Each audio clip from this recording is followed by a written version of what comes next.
Hello, welcome back to Season 3 of Steven Speak. That's the best I can do as an intro, unfortunately.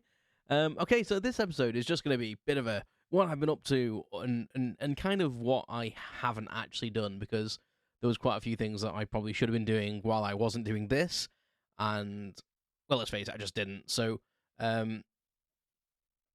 let's just get into it. Let's have a quick discussion, and I'll explain what I've been doing and not doing, and how this season may go. Ooh. Yeah, so stick with me.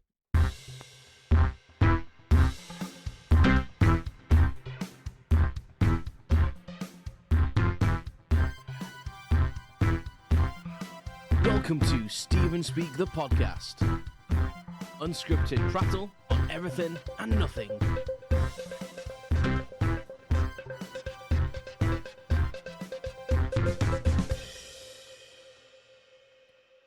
Well, there's one thing I didn't do during the break, is change that, because that's one of the things I said I was going to do. And as you can tell, I did not. It's the same, but, you know, I like it. I created it, it's mine. And, I don't know, I like the news vibe that it has at the moment, but I will be changing it at some point. Maybe mid-season, maybe not. Maybe next season, maybe not. Maybe never. Probably not. I will change it. Anyway, so what have I been up to? Since May, when the last episode went out, which is crazy because it's like over 2 months ago, which it's flown by, to be honest, and I've missed it so much. I must admit, it's been a bit of a hole in my life. Like, that sounds like I've got nothing else in my life, really. But I do, but I just really enjoy doing this. Just yabbing on and prattling on down this microphone to you, whoever may be listening. And you guys just listening to my unedited, uncompromised prattle that comes straight from the heart, and sometimes contains a complete disconnect from my mouth to my brain. Most of the time, if I'm honest with you. Yeah.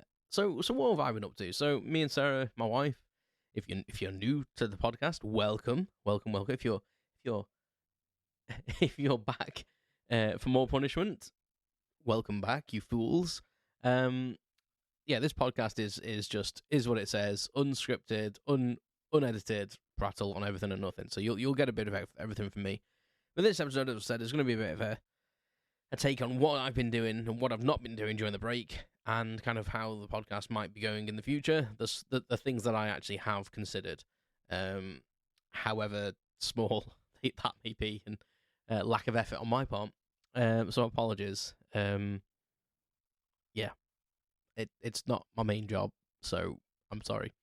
Anyway, yeah, so me and Sarah have been away a couple of times.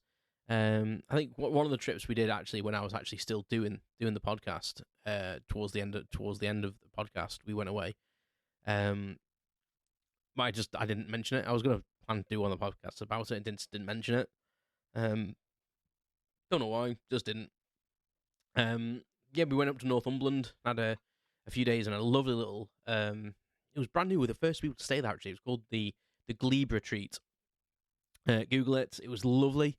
And I'm sure the host would welcome you with open arms. But it was literally in Northumberland. I can't remember off the top of my head. I can't remember the little place it's in. But if you Google the Glebe Retreat Northumberland, I'm sure you'll find it. I think it's on Canopy Under the Stars. We stayed there. We were the first people to stay there officially. And it was beautiful. It was really nice. One night, it was a lovely break. Northumberland was lovely. We went to Alnwick or however you pronounce it, and we went to Barter Books, which is like one of our favoritist places, if that's even a word. I don't care if it isn't. I use it, and that's it. I don't care. I'm in a strange mood today. Some people may say that's every day. Yeah, so we went up there, and if you've never been to Alnwick or anywhere up Northumberland way, it's just really, really lovely. Loads of history, like Anglo-Saxon history, Vikings, Roman. Like, it's, yeah, seen some shit, that place. And yeah, we just had a lovely few days just traveling around, and didn't really want to leave, if I'm honest with you. It's such a lovely little place. And in between that, we've been to Ireland as well. It was my mum's 70th birthday. Probably shouldn't say that on here. I'm sure she won't mind. So we went over to see her. She lives just north of Belfast in Northern Ireland. So we were planning to go like abroad or something to get some sun, but we end up not doing that because it was like super expensive. Like it's quite pricey at the moment to go anywhere really. Stupid world and stupid money. Who invented money? They need a kick in, to be honest. Well, they're probably dead, aren't they? But just money just ruins everything. Anyway, that's a subject for another day. But we ended up. My mum, when I asked mum what do you want to do, like we were suggesting like abroad and sun, blah blah. She never really goes abroad too much anymore. Um, but she said that she just really wanted to go back to Galway and Southern Ireland, where she'd been as a child. Um, and we were like, well, we'd never been there. We'd never travelled that down to Galway or anywhere in that area. So we were like, yeah, fair play. We'll do that. So we went down and we stayed not far from Galway. I think it was about 45 minutes away in this little farmer's cottage in the middle of nowhere, and it was just really nice, really nice little cottage, really old fashioned. And I think some people may have said that it was like needed a spruce up because like it was quite old and tired in places, but that was the character for it for us. I've stayed in like really pristine places, but then you can't feel like you can relax. But this place you walked in and it felt inviting. It felt like it had been lived in, and it was just really nice. We spent a few days down there. Myself, my wife, Sarah, my mum, and my older brother. So just the four of us, and we drove down. And yeah, it was just we just had a nice time. It was just really lovely. I don't think how many days we stayed for. I think it was 3 nights. I think it was 3 nights in total. But we were in Ireland for like, was it 4 nights? Could have been 4 nights. You know what? It was like 2 months ago, and I can't even remember. It's terrible. Yeah, we drove around and saw some things. And me and my brother took it in turns to drive. Had one of the nicest pints of Guinness I've ever had in my life. Yeah, and it was just a lovely time. It was just really nice, and it was nice that we got to do what my mum actually wanted. Even though it would have been nice to go somewhere a bit further afield, it was nice that she got to do the things she wanted. So yeah, fair play. And then we came back to her place and had another couple of days in her village, and then came home to work. Yeah, time goes so quick. Like I could have had another week easy over there. Sarah's been over separately on her own as well to Ireland, but she's also had to stay in hospital as well. So there's been quite a lot going on in the last 2 months or so. Yeah, in between all our trips and stuff, she's been in hospital. Say we've had that trip to Ireland. She went back last month. Towards the end of last month. I couldn't go because I was trying to save my holidays for a holiday later in the year that we still haven't booked. But she had a week there, but it kind of give me a week alone anyway. So it's like I don't mind that. It kind of give me a week in my own house. Kind of felt like a bachelor again. Doing my day job and then coming home and chilling out and looking after the dog and doing such things. So it wasn't too bad for me. I don't mind that. To be fair, when I used to live alone, I didn't really go on foreign holidays or anything. I didn't really leave the country. I stayed in this country or went to see my mum in Ireland. So didn't really concern me too much. I kind of liked the alone time, to be honest. And I could have used that week to actually do stuff with the podcast, but I did not. But there has been things happening with the podcast. So again, in April, I had this meeting with the council. You may have seen on social media that I was like a bit hinting that something was going on, and the council basically put a little advert out saying we wanted someone with audio experience to help us with the project.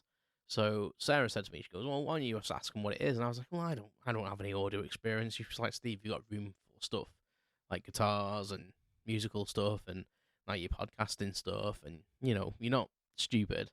I'm sure you could maybe help them out, or at least point them maybe to someone that you know." So I was like, "Yeah, fair enough." So sent them a message, and they pretty much jumped on me and were like, what do you do? Like, what can you help us with? And I was like, "Well, I don't know. What kind of do you need?" Oh, hang on. Oh.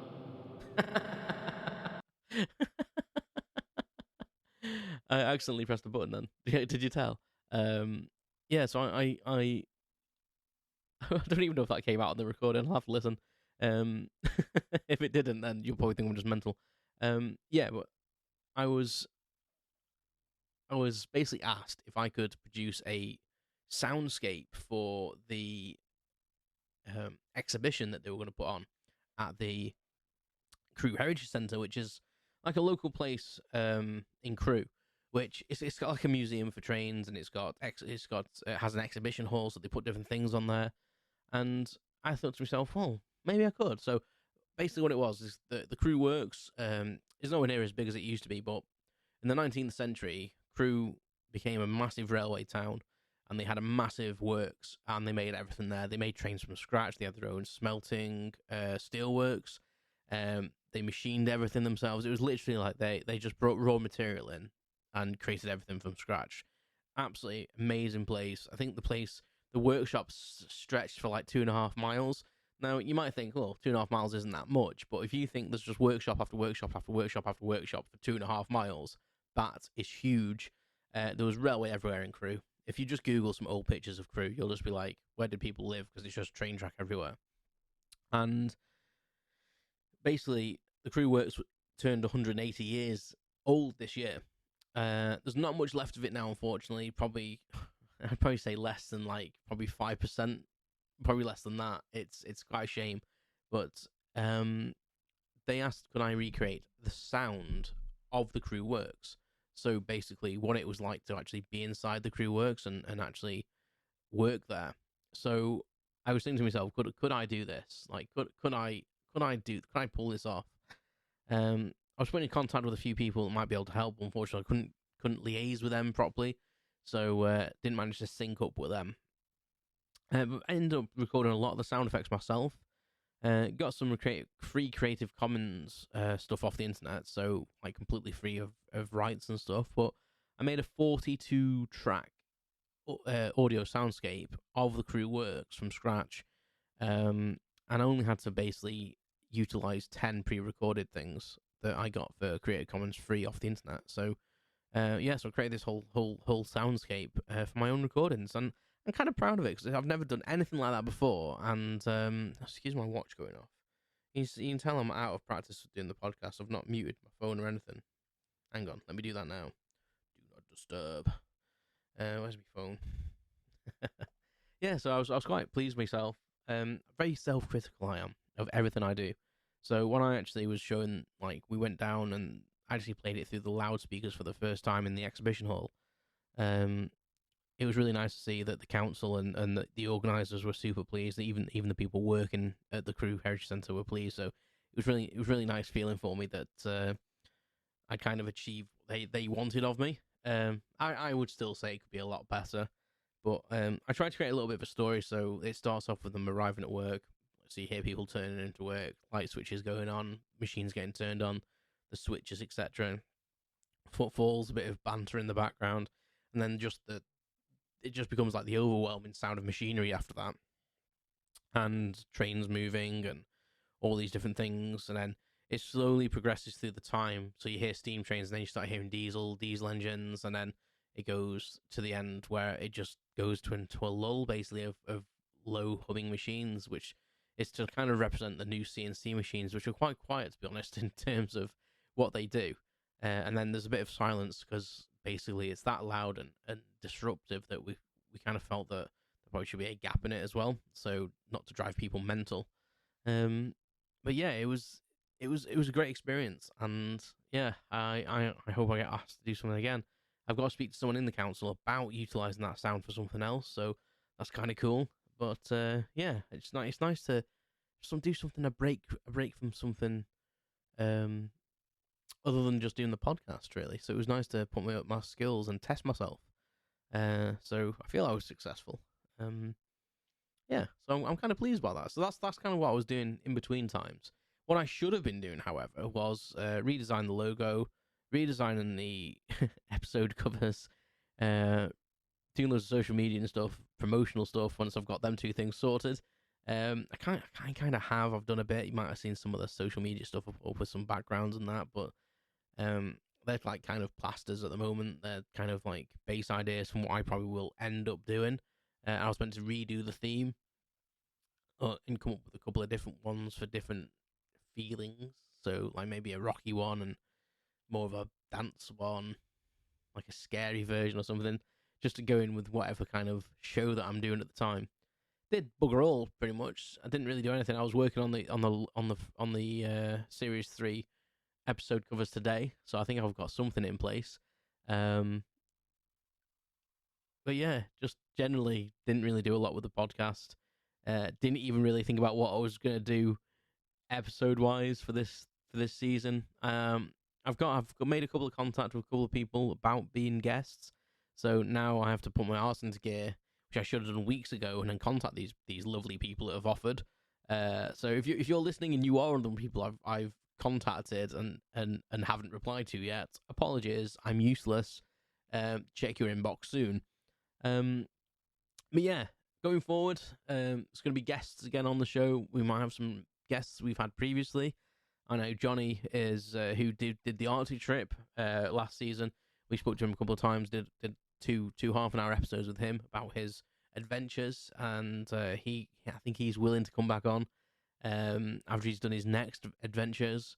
I'm very jealous of his motorcycling at the moment because I need a motorcycle. Yeah, Scott's probably going to come on. I've got a friend Stuart who's looking at coming on. So got a few guests lined up. Got a few I've contacted remotely that I'm hopefully going to get on. Maybe a couple of racers, some people that work on the railway, but not for the reasons you think. So watch this space. I just want to be like I normally am, very diverse in what I talk about. And all the podcasting websites, all of them say, you're going to start a podcast, pick a subject and stick with it. Pick an area of expertise that you know, stay with it, and talk about that, and then you'll gain an audience.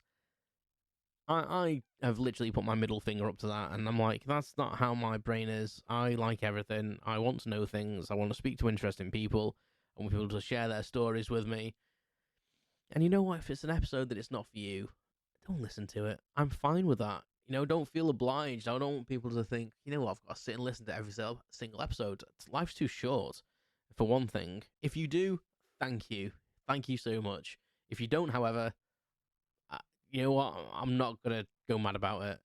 I understand that some episodes do better than others. But the fact that, people subscribe to me and listen, and even while I've been off, actually, I've been getting quite a lot of listens, whether it's due to the council thing I've been doing, I'm not sure.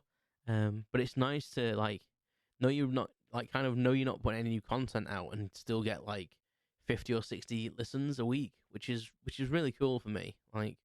And I'm hoping that means when I put new content out, the new content will get the same, maybe, which would be nice. I'm not hopeful. I am what I always am. I'm not doing this for personal gain. I've always said, if I can make some money out of it, brilliant. If it becomes really popular, brilliant. But I'm very much still enjoying the process, still enjoying chatting down this and prattling on down this this lovely microphone, and just getting my thoughts out into the world, and interacting with people, really, and just chatting about other people's stories and getting guests on, and just seeing a different side of stuff and learning about things that I really don't know about. And that does sometimes mean talking about stuff that I do know about, which is always lovely, but I like the fact that I can get people on and they can talk about their passions.